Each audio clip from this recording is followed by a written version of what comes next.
emotional afternoon for the family of a high school student who was shot and killed last year in the Bronx. Yeah, the man who pulled the trigger was sentenced to prison. Angela Jumbo was just 16 years old. Her family spoke with Eyewitness News, and Jim Doan is live in the Melrose section with their reaction. Jim.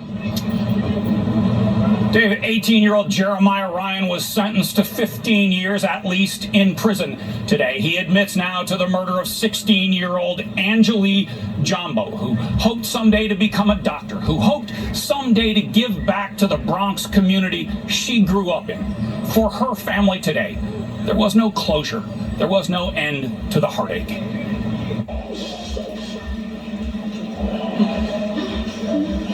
18 months on, there is still no way, no mechanism to stop the tears. As fresh today as the day Yaneli Enriquez's daughter was killed by a 17-year-old man firing a gun on a Bronx street corner. Today, Jeremiah Ryan was sentenced to 15 years to life in prison. For the victim's family, it isn't enough.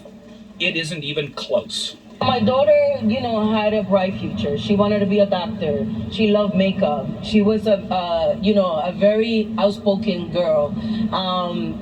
We loved her because of her sassiness and how she was. And, we lost that. Angela Jumbo was gunned down on her way home from school in April last year. Her picture is on t-shirts now and posters, a walking vigil to life unfinished. She'd have been a doctor, given back to her community.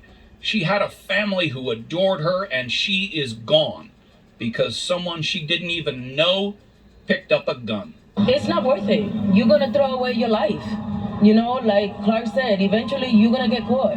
You might do something now and you think that you got away with it, but it's going to get to you. He thought he wasn't going to get caught, and he did. At the end of the hearing today, Jeremiah Ryan spoke briefly, a 7-word apology that came 18 months too late. Angela's family has built a foundation in her name designed to keep other youngsters from making the mistakes Jeremiah made.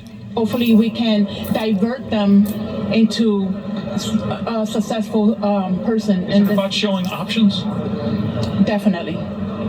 Because the defendant had options, and he took the drastic way.